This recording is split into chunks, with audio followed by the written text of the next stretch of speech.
afternoon and welcome to this Euractiv Media Partnership event organised by Euractiv Serbia. Our topic today is getting beyond the yes but idiom, envisioning Serbia's future in the EU. I'm Brian Maguire. I'll be leading you through this discussion this afternoon. And before we discuss this theme with our distinguished panel, it's my great pleasure to introduce Ana Brnabić, the Prime Minister of the Republic of Serbia, to give today's keynote speech. Please. Thank you. Very welcome. Yes, right here. Thank you very much. And I'd like, first and foremost, to apologize because of my voice, but I've been talking about the EU accession the entire day. So, again, I need to repeat this in a 10-minute speech. In any event, it's a pleasure to be here, truly. And I had a very good day, full of meetings with the President of the European Council, President of the European Commission, as much as 3 commissioners. And it's always good to be back in Brussels to focus on things which matter in terms of strategic priorities for the government of Serbia. And number 1 strategic priority in terms of foreign affairs for Serbia is European Union, or our accession to the EU. The accession is basically a long, difficult, often frustrating process, I think, both for us and for the EU and EU member states. So I can't say that it is frustrating only for us. We are this year not celebrating, but marking 10 years since basically the beginning of the accession process. But the first discussions on different chapters were initiated in January 2014. But in 2013, the decision was made to actually start negotiations with Serbia for to become fully fledged member of the European Union. And ever since then, it has been one of the key priorities. I became the minister in end of June 2017. And in each and every, and I had 3 programs for the government, exposés for the citizens and the MPs in the parliament. In each and every expose, the strategic priority, as I said, in terms of foreign affairs, was the EU accession. Now, the accession negotiations in its, I would say, mechanisms and technicalities changed 2 times from then on. Firstly, we focused on the chapters, and there were in total 35 chapters. We have opened thus far 22, closed 2 chapters, and then France recommended a new methodology to make things more easily understood, to be easily understood by the citizens, so they can appreciate the accession better. So instead of talking about different chapters, we started talking about clusters, which to me also makes sense because citizens can follow it in a, I would say, a more logical manner, whether we are talking about the environment or energy or economy or taxation or the rule of law, fundamentals, and so on and so forth. So now we have 5 clusters, right, Tanya? 6 clusters altogether. And now we have 2 clusters opened. We're hoping to open 1 more cluster by the end of the year. We will see how successful we are in this job. But from what I said, you can understand that it is a very technically very complex, very bureaucratic work. But instead of really talking about chapters or clusters and bureaucracy and technicalities, I like to actually view the accession process in terms of 3 key pillars. And those 3 key pillars are basically reforming each country which wants to become part of the European Union fundamentally. One key pillar is public administration. one pillar is the rule of law, and one pillar is basically economy. And by reforming these three key pillars, you are supposed to reform your country, you're supposed to fundamentally reform your society, and basically adopt and apply standards that are what you would say European Union standards in public administration, economy, and the rule of law. I would say that Serbia has advanced the most in terms of this third pillar, that's the economy.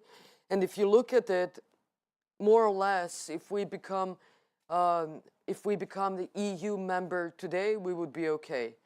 Our public debt is only 51.4% of our GDP. Unemployment is below 9%. The budget deficit will be probably about 2.8%. The average salary is reaching the standard of slowly reaching the standard of the EU. Our competitiveness is quite good. So I think, in those terms, we have performed the best of the reforms and the most of the reforms in terms of the economy. And that pillar is, yes, we're proceeding with that. But in terms of the EU norms, we are closest to become to be fit to become the EU member country in terms of economy. In terms of the public administration, we are also doing quite well, and in terms of transparency, efficiency of the public administration, citizen-focused public administration, we have done a lot in the past 7 years, especially by introducing e-government, in order to have the government which is 100% transparent, which is available to its citizens 24/7, 365 days a year, and the government which is fighting corruption every step of the way. Because once you introduce e-government, you basically create everything to be as transparent as possible. You fight corruption. So public administration reform, we have things to do, and obviously anyone can always improve, but we are good. In terms of the rule of law, still a lot more reforms to follow. And in terms of what we need to do going forward, certainly the full implementation of the media strategy, the fight against corruption, the implementation of the comprehensive strategy for fighting against corruption. Currently, we have only operational plans. We're supposed to do that by the end of September, but other things as well in terms of fundamentals, human rights, other things, national minorities, and things which are all under the umbrella of the rule of law. But I have to emphasize that in terms of the things which I thought were the most complex, those kind of reforms we pretty much fully implemented, and that is the judicial reform.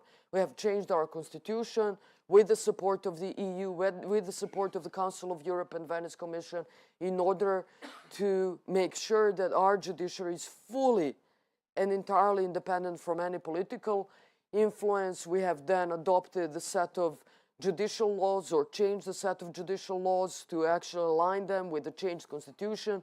And now it really truly is about judiciary to show that they work in the best interests of the citizens, that they are responsible, that they are accountable, and that they are much more efficient than what they used to be in the past.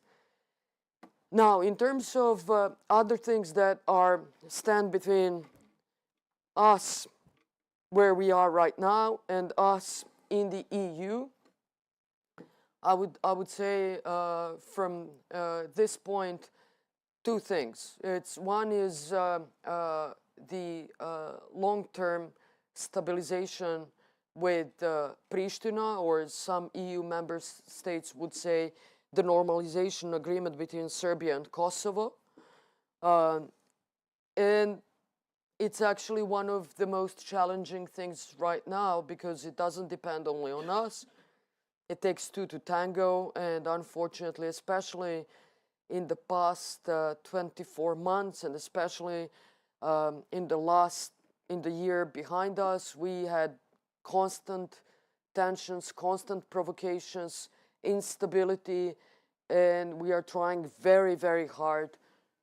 The government, with a huge support from President of the Republic of Serbia, Aleksandar Vučić, to keep things peaceful, as calm as possible, and stable. And the other thing is really our alignment with common foreign and security policy of the EU, or to translate this into, I would say, a normal human language, that is the fact that Serbia still did not introduce sanctions to the Russian Federation.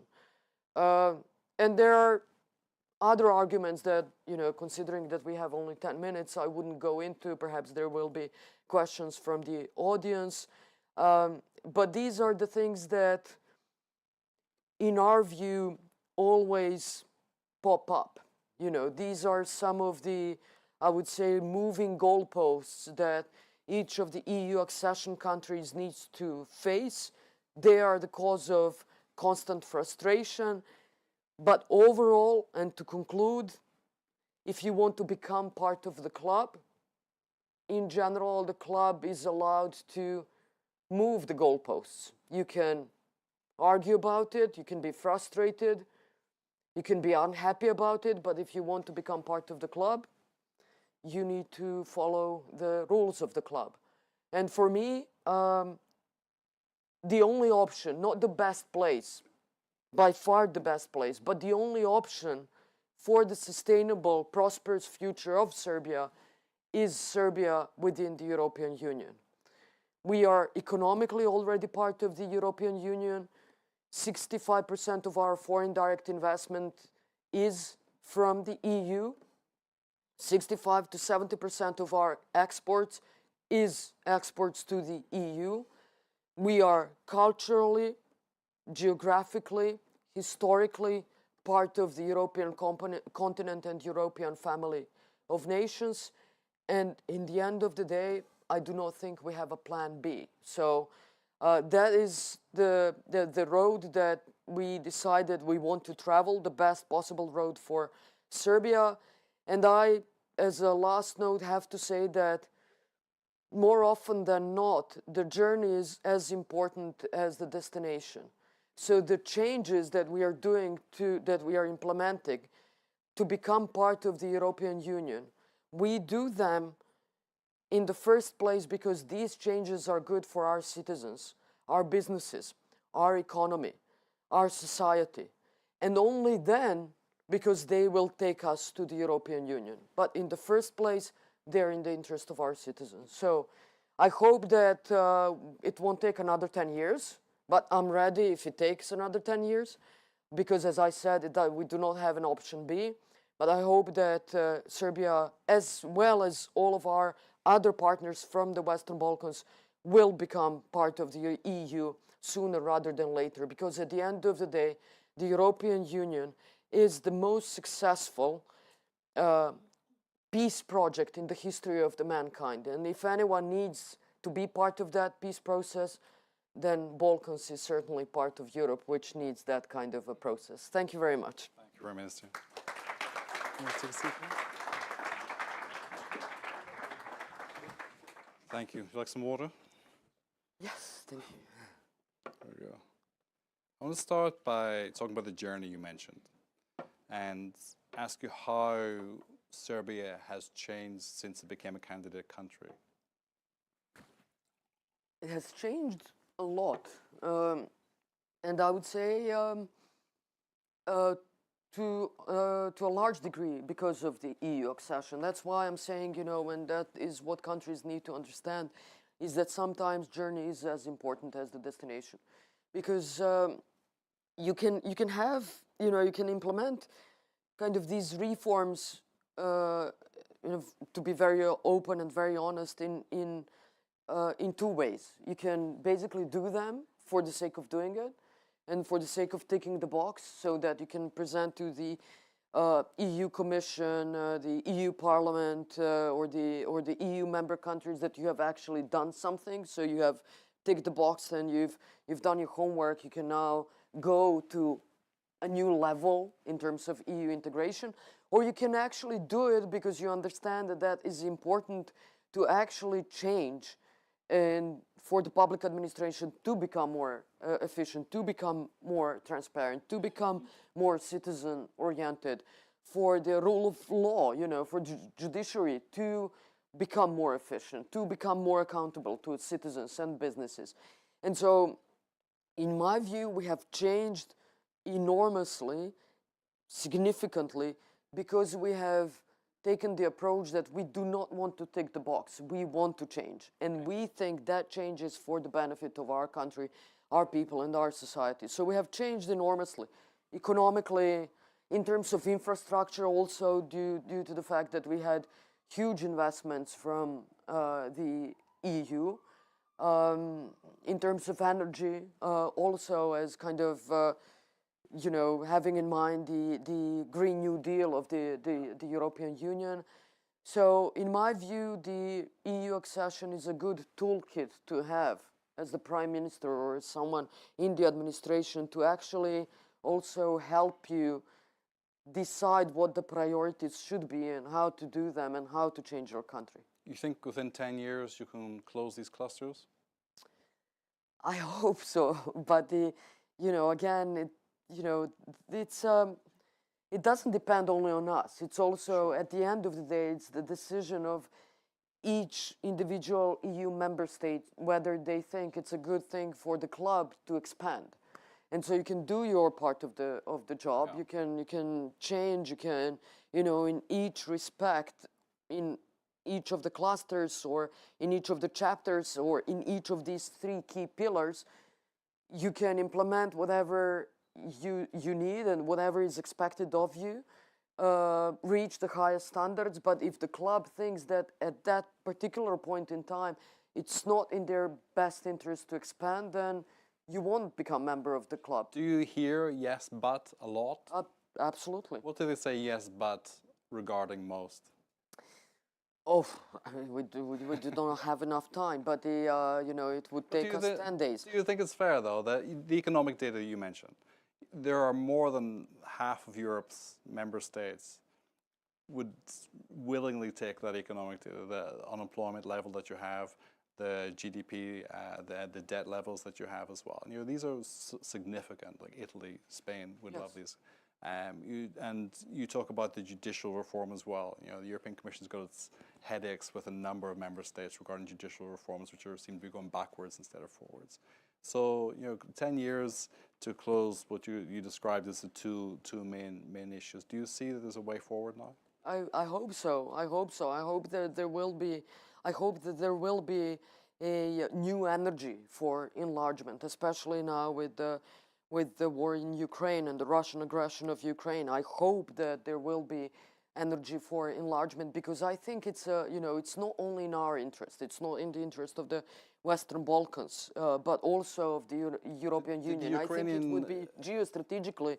I think it would be the right move. Okay, but did the conflict in Ukraine, this war against Ukraine, did it change the dynamic at all, or did it just accentuate a process that was already ongoing? Not thus far. Okay. In words, yes, but not in real terms. And I hope it will be. I had just had a full day of meetings which were really very good, very constructive, very precise with, where we are going and how to get there and all of these things. So absolutely, I do hope so. But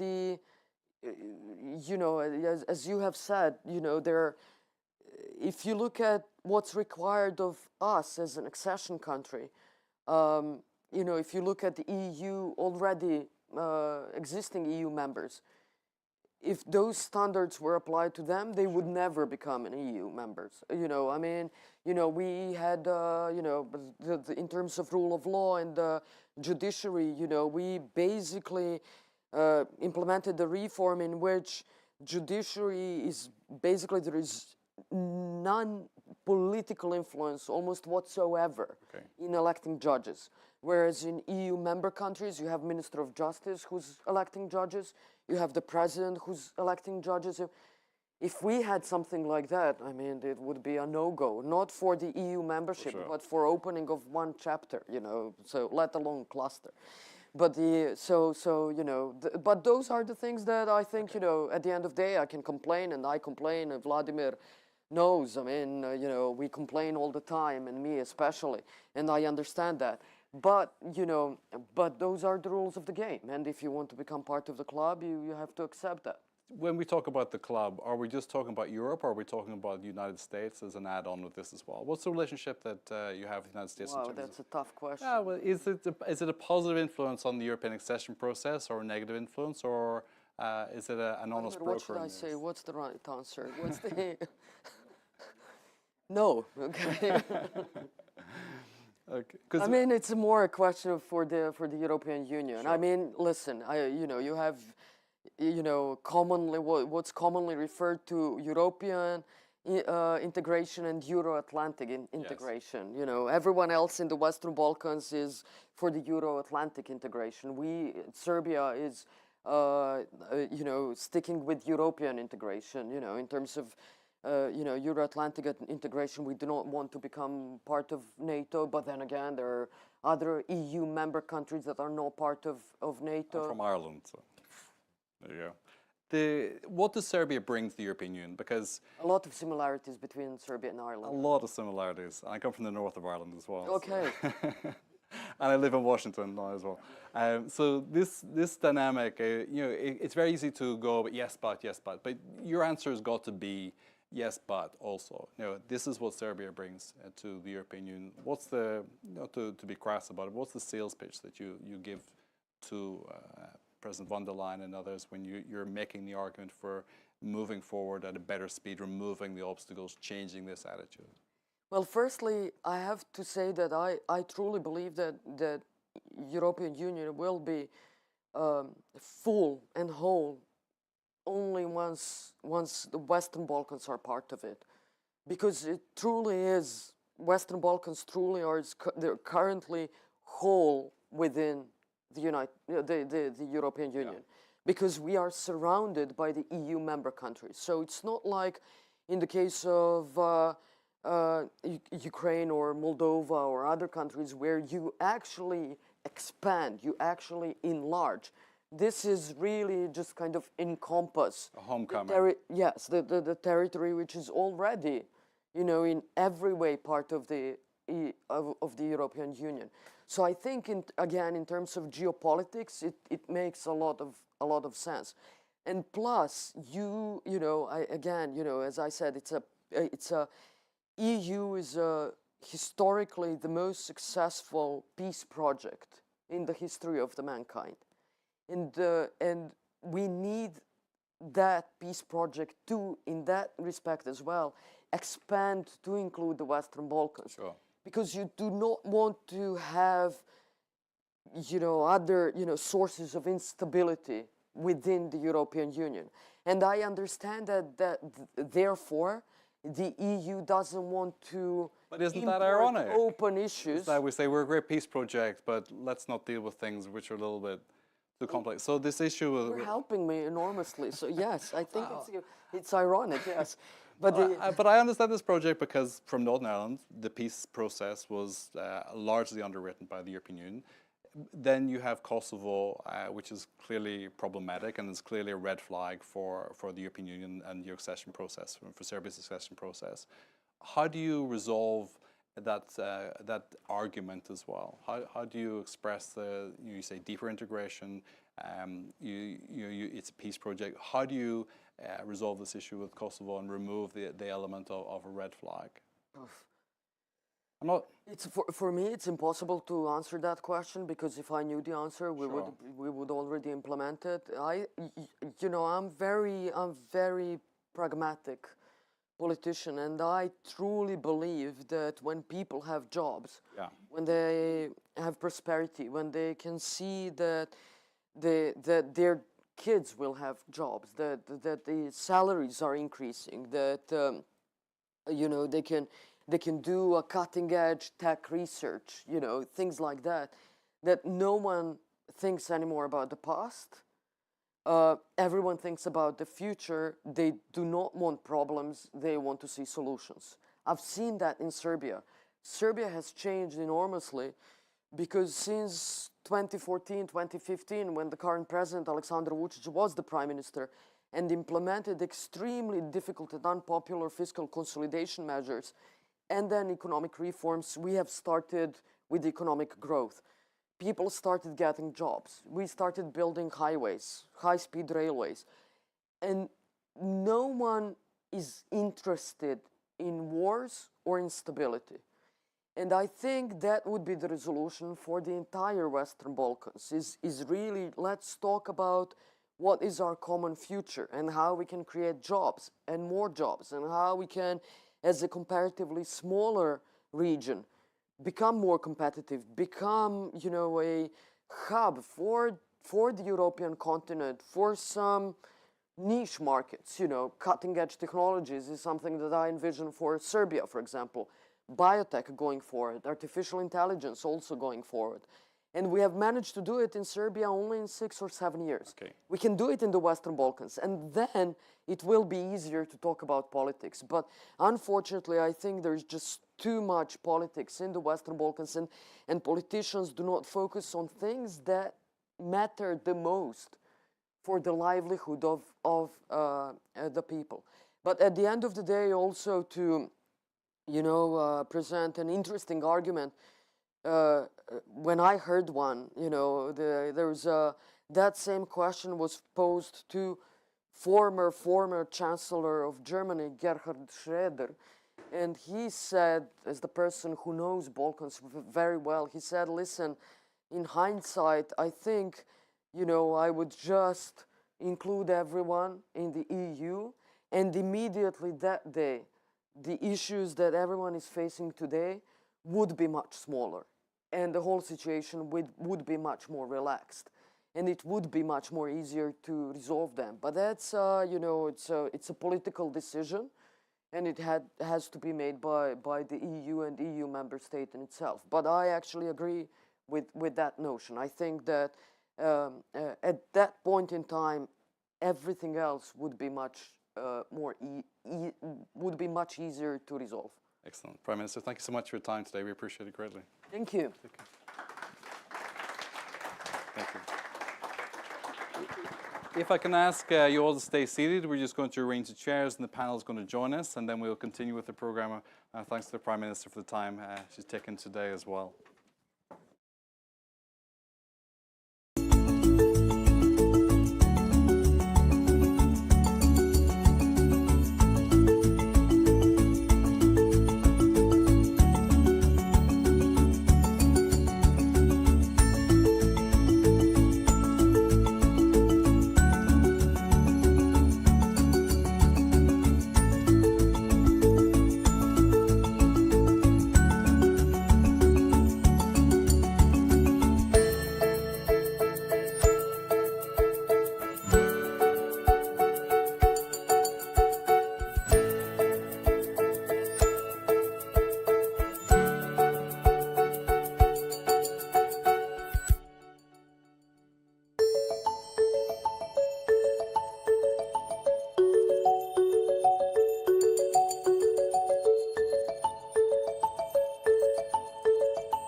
Welcome back. Thanks for joining us today. We're discussing getting beyond the yes but idiom, envisioning Serbia's future in the EU. We just had the Prime Minister of the Republic of Serbia with us. In case you missed that, you'll be able to watch it back on our YouTube channel a little later on as well. We have the studio audience with us here, and if you're watching online or in the studio, you'll be able to send us questions for the panel, and you can send them right now using the hashtag on Slido. It's Slido hashtag EU Serbia. You can scan your phone if you're at home there or in your office. And we won't be taking questions by microphone in the studio, so please send your questions. Don't wait until the end. I'll be taking questions throughout the course of the discussion as well, so you can fire off whatever you want right now, and we'll put them to our panel. We have a distinguished panel with us today. Gert Jan Koopmans, he's the Director General of the Directorate General of Neighbourhood and Enlargement Negotiations at the European Commission. Great to have you with us. Vladimir Bilcik is member of the European Parliament and AFET Committee, and a member and rapporteur for the Serbia Report 2022. Great to have you. Good to see you. Thank you. And Tanja Miščević, she's the Minister of European Integration for the Republic of Serbia. Thanks so much for being here today. And we also have our colleague from Euractiv as well, Bonja Zimonjić, and she will be assisting me with questions today as well. So great to have you here too as well from Serbia. And I'm going to ask each of our panel just to kick off with just a 60-second headline for your key message for today. Gert-Jan. Thank you very much, and good afternoon. I think my key message is that enlargement is back. There is a historic opportunity which the countries in the regions should seize. The President has made an offer of a growth plan that we haven't talked about very much, but we should talk about because it tallies extremely well with what the Prime Minister was saying about the importance of the economy. And I think there couldn't have been a better time to look at the challenges facing enlargement than today. Okay, thank you so much. Vladimir. Well, Mr. Koopman stole my key message. Enlargement is indeed back on the agenda, and I mean it in a very serious way. We just saw it at the last European Council meeting, a number of member states discussing enlargement over breakfast. I think the mood across the EU has changed. And Russia's aggression against Ukraine has been a game changer. It is back in town. We have 3 additional candidate states as of last year. Ukraine, Moldova, and Bosnia and Herzegovina open up accession talks with Skopje and Tirana. And I think at the moment it's time to deliver. And deliver on all of those things we've heard from the Prime Minister Ana Brnabić. Reforms, reforms, and reforms. Alignment, not just sanctions, but foreign policy alignment. There are lots of things that can be done in that respect. And certainly dialogue between Belgrade and Pristina. In that sense, the ball is very much in the hands of Pristina at the moment. Thank you. Tanja Miščević. Yes, I will continue in the same manner. So it is good that the enlargement is back in town. It is good that we are the topic for the breakfast. But we waited for this for 20 years. And after 20 years, each and every of us, as we heard from the Prime Minister, but also you can see that all around the Western Balkans, we are not the same. We are ready to start finalizing the process of our accession to the European Union with the emphasis on the process. That means to achieve the results of the reforms. Let's not forget that the Western Balkan is actually brought something to the accession talks, and this is the rule of law. Why not discussing this way the importance of the Western Balkan as new coming members of the European Union? Thank you. Do we have a question for the panel? Yes, we do. I would like to say thank you for everybody for joining us on behalf of Euractiv Serbia. We actually have a little challenge for our panelists, so if we can try to get through the next hour without using the word but. It's probably not going to be easy, Mission however, impossible. let's try. But. Oh. Okay, so Single T, right? yes, 1 T, please. Thank you. We do have, our first question is for Minister Miščević. How is Serbia evolving on its path to EU membership? Well, there is always 2 elements to prove the developments in terms of the integration process for any country. One is, as we heard, the actual level of the reforms. So that means what we have done, not only in terms of adopting laws, which are in accordance with the EU acquis, but also what we did in terms of building the capacities for implementing that laws. And the newest level of our discussion on the accession path for Serbia is how we can prove the track record, which means how we can prove that those laws and the institutions which are responsible for implementing EU acquis are actually producing results. So that shows that we are at a level which is much different than it used to be at the beginning of the process, and the beginning of the process is with the beginning of the century. The second element for assessing the integration path is, of course, the number of open clusters now, actually chapters, especially the number of closed chapters, which all of us from the Western Balkans, we do not have a huge result. 2 for Serbia, 3 for Montenegro. So that is yet to come. And according to the new methodology, there are, of course, very clear elements for assessing the possibility for a country to start closing chapters, which will lead to the membership. The rule of law, the fundamental counts, this is the most important element. And of course, with the geostrategic shift, the element of aligning with the common foreign security policy is extremely important. I'm sure that we are going to discuss this further, but I would like to share that we are aligning ourselves with the common foreign security policy in many aspects, yet not aligning with the restrictive measures. That means not aligning with the sanctions. Okay, thank you. From the Commission side, same question, Gertjan. We heard from the Prime Minister earlier, and does this reflect your view of how the process is going, that it's work in progress, but the direction's good, that the economic results are great, the common foreign security policy is really the sticking point at the moment? How do you see it? I think the Prime Minister gave a realistic assessment of the situation, focusing on 2 areas where more work is needed in terms of priorities, the fundamentals, and also looking at CFSP. I think that is very clear. I would say that there are a number of other areas where there is still a little bit of homework. Energy unbundling is still not completed, has been delayed. More fundamentally, I think there is every opportunity to accelerate. We are in very close contact. I think Tanya was the first minister who visited me, and she has the platinum pass, so she's a very frequent visitor. I didn't know that. Yes, you have the platinum pass. So there is every possibility to accelerate. I would make one point, which is very important. The choice to be a member state is a choice that has to be carried by society, fully, unequivocally. And I think the great discourse we hear today is extremely positive. We need to hear it everywhere, including in Belgrade. Thank you. Thank you. Vladimir, the similar kind of process, but you know, the heart of our question today is how do we get beyond the yes, but? I'm allowed to say it, you're not. How do you get beyond this? How do you change the narrative where there's a more positive framing of the discussion around Serbia's accession? I think we need genuine engagement.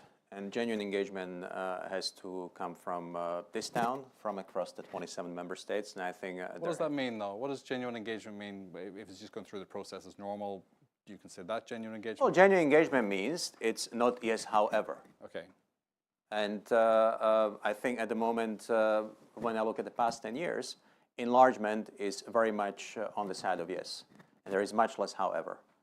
And that's very clear. It's been very clear for the past 12, 16 months. And I think there is a genuine opportunity here.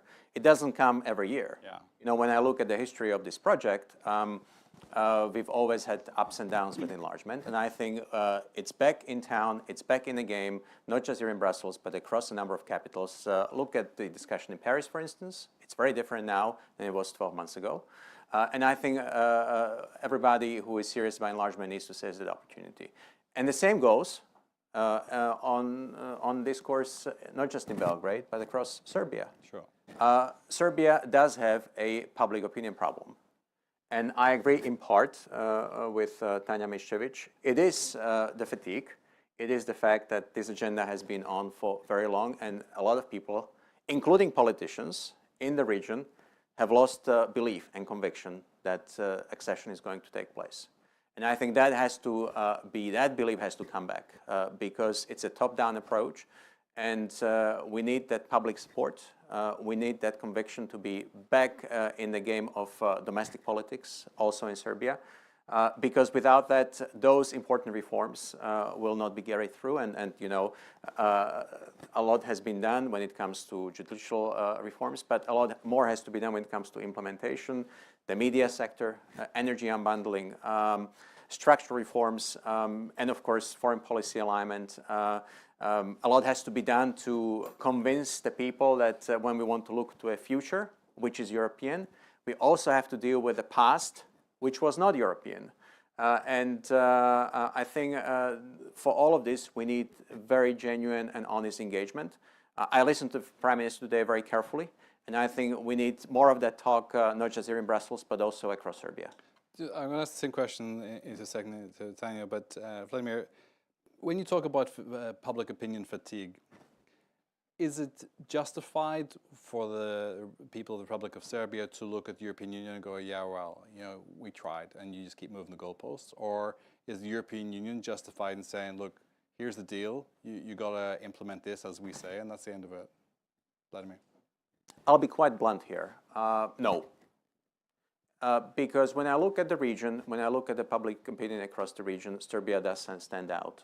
And I think if the EU membership is the strategic priority of the government, of the society, that can and should be reflected a lot more when it comes to the public opinion. Okay. And I know that Serbia is in a very difficult position because of its history, because of its various ties and dependencies. But as we've said it since February 2022, it is time to choose, and choose decisively. Okay. And I think if that choice is clear at the level of the elite, it'll be a lot clearer at the level of the public opinion too. Okay. Any Mr. do you agree with that? Bluntly. Serbia does not have a problem with its past. It has a problem with the contemporary developments, and especially in terms of dialogue, and especially in terms of escalation, what is going on in the dialogue on normalization, which is one of the topics concerning not only Serbia, Pristina, then Kosovo, of course, but also all the region, and we are all aware of it. So it's very difficult to pursue the reforms, and we are pursuing the reforms when you have such a huge political issue to deal with. Second, I disagree that only Serbia has a problem with the public opinion regarding the European integration. Let's go and check in other countries of the Western Balkans. You will see the same situation. The huge drop of those who are enthusiastically pro-European. Why?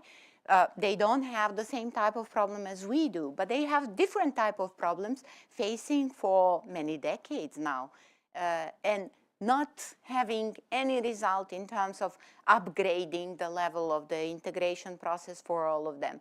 Look, after so many years, Bosnia and Herzegovina was granted the status of candidate only last year, and that's also had a huge repercussion on what is going on there. And the third very important thing that I would like to share, Jan knows that, Vladimir knows that, is the level of the reforms that we are doing. So rule of law is the priority, is the fundamentals, without any question mark. So what we did since the beginning of last year is that we completely shifted the way that we select and appoint the judges and the prosecutors. It's the huge shift in terms of changing the culture of judiciary in my country. For this, you need some time to arrange everything, both for those who are selecting, but also for those who are doing the job of judges and prosecutors, as well as for the society to learn how to deal it. Fight against corruption in media. We are not starting from the scratch. We are actually doing things to improve the situation that we learn is not going into the good direction, with the emphasis of fighting against corruption to produce a zero tolerance to corruption, and fighting against systemic corruption, and regarding the implementation of media strategy. More professionalism, more media freedom, more and a much resilient role of the regulatory body. So we are in the process. We are not there, but we are doing the homework. Sure, I think we're all in the process as well. Gert-Jan, do you want to follow up there? Yeah, no, thank you very much. I think the Prime Minister said two things to which I subscribe 100% and that are worth repeating right now. One is that we need to look at the future, not at the past. The region looks at the past too much. And actually, that's also true for the EU. I mean, you asked the question whether, you know, we have been tangoing in good faith all along. I think it's the wrong question. The question is, are we actually determined now to move forward, both of us, the EU 27 and the Western Balkans? And I think the answer to this question is yes. And that, therefore, presents a historic opportunity. The other thing that she said, which I thought was quite remarkable for a Prime Minister to say, is that there's too much politics in the Western Balkans. That's quite a statement, right? And a statement which I think I would also subscribe to, because the focus has to be laser sharp on the reforms. The reforms are ultimately what counts, because the choice of becoming a member state means that you take the operating system of the EU and you make it your own operating system. I'm sorry, there's nothing you can do around that, and it is about a technical process. It's technical, but it is also, if you will, of critical importance to the way your society and country functions. So focusing on that is essential, and you have to do it all the way. And I think Tanya is mentioning a lot of things that are moving in the right direction. What matters now is accelerating and completing it. Okay, on accelerating and completing, has the Ukraine dynamic shifted gears a little, or perceptions a little, or tolerance a little? I think no. I think it's not about cutting corners or shortcuts. I mean that I think is not going to happen. I think what has happened is the. But is there a new embrace? There is a new embrace. So I think change in attitude. I think, you know, the willingness of the 27 to look at this in earnest again, and it is no secret that there have been periods where the 27 were a bit less enthusiastic. At least some of the 27 were a bit less enthusiastic. I think that's gone. Okay. So there is this opportunity, and it needs to be seized. I really strongly believe it needs to be seized now. Okay, Tanya, seizing opportunities. Is there something more you can do right now? Yeah, that is what we are doing right now. I mean, it's in our best interest to seize the opportunity, to seize the momentum. That is what we are doing. We actually went beyond the sketching the 4 elements of the growth plan. So we discussed both internally in Serbia, but also with DG NEAR on the potential areas for where we will see the potentials for upgrading the level of integration, both regionally, but also the integration into the single market. And even beyond that, we discussed with our dear colleagues from North Macedonia and Albania to start up the process and to put it into the wider context. So it's not only Berlin process, which is extremely important, but into the integration process, because it concerns the integration of each and every of the candidate country.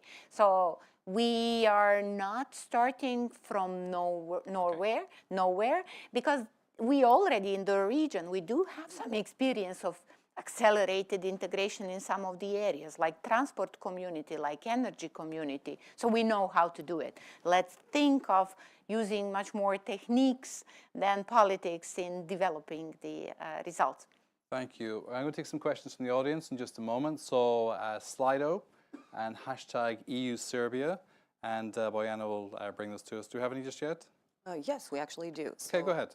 We have a question for Mr. Miščević. What are the measures of Serbia to comply with the EU Green Deal objectives, and do we have any time marks? Yes, we do. Let me just remind to our viewers and all of us, after the adoption of the Green Deal for the European Union, the Western Balkans has prepared a green agenda for the Western Balkans under the auspice of the Common Regional Market. So I presume, and I can bet actually, that that is going to be, again, one additional part of the accelerated integration. If any area proves that the region belongs to the European Union is actually the environmental protection, climate change. Intrinsically, we are part of Europe in that respect. And yes, Serbia has the action plan for all elements of the implementation of the Green Agenda, not the Green Deal. The plan can be seen on the website of the Ministry of Environmental Protection and Climate Change, not to go into the details, but it is in accordance with the, both the integration process, which means the Chapter 27, which has been opened December 2021, as well as with the obligation of implementing the closing benchmarks for this chapter. Thank you. Anyone else want to add on this? Kirchan? Okay. Any other questions? Yes, we have a couple of questions. So for Mr. Koopman, EC in 2020 Western Balkan paper mentions accelerated integration and phasing in the EU programs and funds. Will DG come up with a concrete action plan or a list of programs and funds, and what criteria are needed for Western Balkan countries to take part in them? Okay. So this is actually a question about the growth plan which our president announced. Let me maybe describe it, because I think it is a unique offer that not only will strengthen the economy, but actually will accelerate accession if it is seized. So there are 4 elements in this plan. The first is to actually offer accession to bits and pieces of the internal market that are critical before enlargement. And that is, I think, a very significant offer, because it is something that breaks with a tradition where enlargement happens once you actually enter the EU. Here, it would happen soon. Second element, that would be linked to opening these sectors or activities also in the region. You cannot have access to the EU 27 internal market if you can't work together with your neighbor. So these 2 things are linked. Third element, we need to focus on the economy. We need more growth. And for that, there are 2 ingredients. One is reforms, the fundamentals, but also the business environment. We don't talk enough about that. The Prime Minister actually talked about that. That's very important. We need to raise the growth rate, the structural growth rate in the region dramatically if we want people to see their future in the region. We want to stop the exodus of young people. So raising the growth rate has to be an objective. Reforms are essential. Investments are essential. And for that, Commission President has announced, in the context of the revision of the Union's budget, the 7-year budget, a significant envelope for the Western Balkans that could be topped up by significant loans in return for commitments to reforms and to investments. That, if you will, is next generation EU for the Western Balkans. We have it for the 27. We're offering it to the countries of the Western Balkans. The link with enlargement is clear. The reforms are necessary for growth, but they're also necessary for enlargement. So I think that could pull forward the accession process by years, but more importantly, even for the people out there, this can raise living standards rapidly. So this is what Tanya and I have been discussing, and I'm discussing it with other colleagues in the region. We're going to be rolling this proposal out shortly after the summer. I think we need to work very hard, because we need to convince the EU 27 member states to put their cash where their mouths are, because this has to come with a revision of the Union's budget. We think it's necessary. We think it's a fair and offer to the region. It can change the dynamics, break a bit the skepticism, let's be honest, and that's why we're putting so much energy in it. Thank you. Yeah, Vladimir, please. Let me just add a couple of points on this. I think this is an extremely important point, and let me just say the European Parliament also supports the idea that we need to look at the revision of the budget. This is a broader issue. We've had important game changers since we adopted the budget. Of course, the consequences of the pandemic and Russia's brutal invasion of Ukraine, and the war is continuing and is likely to continue. And this brings up important consequences also for our economies, for the budgetary priorities, and the consequences of Putin's invasion for our inflation, for the investment environment. And I think we need to make sure that those with whom we are building our common future in our neighborhood, including the Western Balkans, are on the same line and on the same baseline. So I think this is extremely important that we allocate substantial funds to our partners. It's also important that we offer people in the region a future. One of the issues which we touch on also in my report, which the European Parliament adopted in May this year, is the problem of depopulation. depopulation is a problem across the Western Balkans, but also in Serbia. I think there is a very good and committed UN program which deals with these issues. And let me just mention that the European future, which is on the table, is, I think, one of the key answers to the problem of depopulation. Young people in the region in Serbia need to have a feeling that it makes sense to stay in the country, it makes sense to invest in their future in the country, and here the EU can and should be a game changer. The final point, I agree that economy is an important part of the answer, but that also has to go hand in hand with sound politics. And we haven't really mentioned that issue, and I hope we get to discuss that. It's something which we in the European Parliament are very much engaged in when it comes to having a frank dialogue on how we can also help facilitate the quality of the work of the Narodna Skupština, the parliament in Serbia, but also parliamentary and representative democracy in the country, because I think that economic growth, those reforms, and also those investments have to go hand in hand with not just rule of law, but also basic democratic institutions. And I think Serbia has made some important progress in this direction. And let me just say we are ready to be engaged more on this front. Okay, thank you. We're going to go back to sound politics in just a moment. Any more questions there? Yes, a couple of more.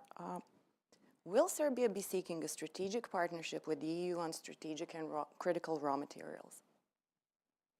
Oh, if I am not wrong, this is actually a joint venture. So we cannot apply for the strategic partnership. If there is need for establishing something like this, this is then the possibility. So we are talking about the value chains on the production of the e-cars, e-vehicles, which goes beyond the critical raw materials. We learned that there are several of that type of the strategic partnerships that up to now the European Commission, European Union signed with several of the countries which are in the close connection with the European Union. That means with Ukraine, Kazakhstan, Norway, with the main aim of nearshoring the value chains, which means to produce the e-cars, which are going to be the obligation at very near future for all of us, but Europe is short of the critical raw materials and the whole system of production. We are going to discuss, of course, because all of those elements are the growth elements of the development, and yes, we are seeking the new possibilities for development of Serbia. Is there anything to add there? I think it's a huge opportunity for Serbia and for the EU 27, and it's definitely something that we should look at in the context of this growth plan, absolutely. Thank you. Another question? You can continue sending questions to hashtag EU Serbia. Let's go back to sound politics, Vladimir. What do you mean? What are sound politics? Well, I will tell you a quick recap of what we have been doing from the side of the European Parliament together with our partners and friends in the National Assembly in the Parliament in Belgrade since 2019. We had the EP facilitated, European Parliament facilitated inter-party dialogue, whose aim was to help bring the opposition back into the institutions, namely elections first. We didn't quite succeed back in 2020, but 2022 was a different story, fortunately. And then, of course, in the Parliament itself, I'm glad that the European Parliament also, through our efforts, helped that process, and that after the elections in 2022, we have a much more representative Parliament. The opposition is back in. And we want to foster this development further. That's why we are now engaged in what we call the parliamentary dialogue process. That's another acronym, PDP, if you want. But basically, it means we are ready to help facilitate dialogue inside the parliament. Now, we were just on a mission in early June in Belgrade. The situation on the ground is not easy because this was just in the aftermath of the mass shootings which took place in Belgrade and also Mladenovac. I think there is a great sense of catharsis in the public, including public protests and demands by the people. The sense of polarization in politics is heightened. And I think what Serbia needs for precisely those kinds of reforms that Tanja Miščević is talking about is some basic level of understanding and consensus across the society, in the parliament, that if Serbia is to move forward towards the European Union, the politics has to work in the direction of those reforms, including inside the parliament. Okay. The EU should not be a target. The EU should be the goal. When I say not a target, it's not something you shoot at, but rather it's something you aspire to. Okay, one more question? From the audience, yes, it's a question for Mr. Kopman. Russia's war on Ukraine has created momentum for enlargement. You were speaking about accelerating and completing, but we're facing EU elections next year and a new commission. How worried are you that next year could be a year of stagnation, and how to avoid that vacuum? Well, I think it's a good question. Understandable question, let me put it this way, but it's something we should not be too concerned about, because I think there is so much momentum, so much commitment. To quote my neighbor here, the commitment is broad. It's across member states, across political families in the EU 27. So I don't think that in reality the elections and the appointment of a new commission will actually change that. Therefore, we need to double down now. We need to work hard. We need to resolve outstanding issues and then reap the fruits in the near future. Okay. If I can just with one sentence jump in that. You remember back in between 2014 2019, we had the Jean-Claude Juncker-led commission, and it was unfortunate that that commission basically made it very clear at the start of its mandate enlargement would not happen in the next 5 years. And that was an unfortunate message also to our partners. Now, Ursula von der Leyen's approach has been fundamentally different. This is a geopolitical commission. There is a commitment to enlargement. And I agree. I think the elections and the new composition of the future institutions, the parliament, the commission, could bear fruit and bring results. I am convinced that based on the mood now across the EU27, there is a real chance to see a number of accession processes come to fruition and completion in the next 5 years.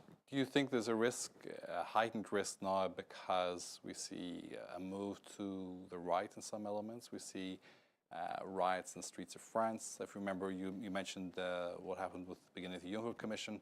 That was in direct response to migration concerns. It was about opening the borders. It was the narrative of close everything down, Fortress Europe. Do you fear that we were going to return to that sentiment because of what you see in various countries across Europe? Spain, we're looking at Vox being in government very soon. I was in London just last week on a committee mission with a special committee on foreign interference. Well. And this was just 7 years after the Brexit referendum. And the mood in London, and not just in London, across the UK, when you look at the public opinion, is one of big catharsis, deep regret, and understanding across the majority, I'd say not just the population, but the political class at this point, this was a mistake. And I think that is the best answer to all of those skeptics. Enlargement is a way forward. I think the EU is readier than ever, and I think we need to seize that opportunity. We've always had some far right and far left forces in our respective governments. But I think at the moment, there is a real sense of urgency here, also given the wider geopolitical context. So I think we have a chance. All of us need to seize it. Okay. Tanja, if we're doing a SWOT analysis here, we're talking about the strengths, some of the weaknesses, the opportunities. This has got to be a threat to the acceleration of the accession process as well. How do you interpret the mood music across Europe now, what that would mean for the European elections? Do you share this optimism that Vladimir has, or would you look back to the early Juncker years and think, well, that could happen again? So we agree to think about the future, not go to the past. But as some of the senior members of the European Commission, some of those who before Jan Koopman led the process, on behalf of the European Commission, I've learned that actually the European Commission never made mistakes, that they learn on their Oh, experience. we're all well aware of that. No, but they learn from their experiences, and learning from their experiences, we also learn that the setbacks are also possible, that we saw them, that there is always room for going further, going faster, which is a good thing. That yes, I can see. I've traveled a lot this June and visited capitals of many of the member states, and I heard so many times the momentum phrase, which means that genuinely there is a momentum. But what is going to be at the very end being the new elections for the European Parliament, how that parliament is going to look like, this is also under question mark, always, as always, especially now but I do see a part of Vlado, we also see some other members of the European Parliament. I haven't heard up to now ever such a huge interest for the election of the members of the European elections. It's becoming an extremely important thing. That means that the European Parliament, that means politics is becoming much more important. Then the second thing is the more politics into the new methodology. I saw here a dear friend, the Montenegrin head of mission, the politics into, I'm sure that he will agree, but also others, politics into the new methodology brought and introduced the bilateral issues that has to be solved. Up to now, it used to be the recommendation. We should solve the bilateral issues. Now it's the obligation. And that might be a problem for my country, bordering with 4 member states of the European Union. And that is a huge challenge that we are trying to sort out even before. And the third challenge, if I may, is, of course, the constant evolution of the EU law. So it's a moving target. Mm-hmm. So when we are discussing what we are doing today, that might be obsolete next year, because some things like the migration issue, like the migration pact, might be introduced. So it might be a huge change in terms of introducing the policy, the new type of policy, which we have to pursue or be part of. Thank you. You want to reply to this? Can I just very briefly? I mean, life is full of uncertainties. We all make plenty of mistakes. I'm sure my former colleagues, or the colleagues who used to be involved with this policy, are honest enough to admit that they also made mistakes. But you know, and life doesn't have any certainties. Yes, there are uncertainties. There are risks. Things can go wrong. But you know, we need to zoom out and look at where we are today. And I mean, going back 20 years, 30 years. In the country I know best, I'm a Dutchman, I've never heard such a consensual view on the importance of our neighbors. I'm not saying that they're ready to sign on the dotted line. Sure. It doesn't work like that. But I mean, you know, if we cannot make it work in this set of circumstances, we're really failing our obligations to our citizens, both in the EU 27 and in the candidate countries. When you talk about this set of circumstances, you're talking about Europe facing off against Russia, right? Yeah, I think essentially we live in a different world. Europe facing, this is about European values, ultimately. Why is the war in Ukraine so powerful? Yeah. Because it's really about what we are and what we don't want to be. And you know, the countries around us, the Western Balkans, if they very clearly, and I think that's what they're doing, choose to be with us, you know, then you touch an emotional nerve that actually is very, very powerful politically, and that's what you see in the population. We're running close on time, so there are a few subjects I really love to get into, but we're just not going to have time. Vladimir, when you look at the United States and how Europeans used to look at the United States as this heroic, this monumental achievement, this thing to be aspired to, is this what we want those who look towards Europe to join it? Is this what we want them to see as well? Is that reasonable, that it should be a great hope, a great aspiration, and even a dream, like people dreamed of going to America? Or is this simply an economic project and a peace project? it's much more than an economic project and a peace project. It's a political project. And this is why the politics of it is so crucial and so important. And if you can do the technicalities by putting aside politics, you will have succeeded. Because this is what we... Let me interject just there. Is clearly the experience of many member states that when Europe does something well in those member states, the local politicians take credit, and Europe is still blamed for, we go to Hungary, for example, large amounts of money. Orban still blames the European Union for everything, but they continue to build roads, continue to improve infrastructure. Is there a communications dynamic which the European Union is failing at now, which needs to change regarding Serbia? That you need to change this mentality of them and us, or this fatigue. You need to sell the story.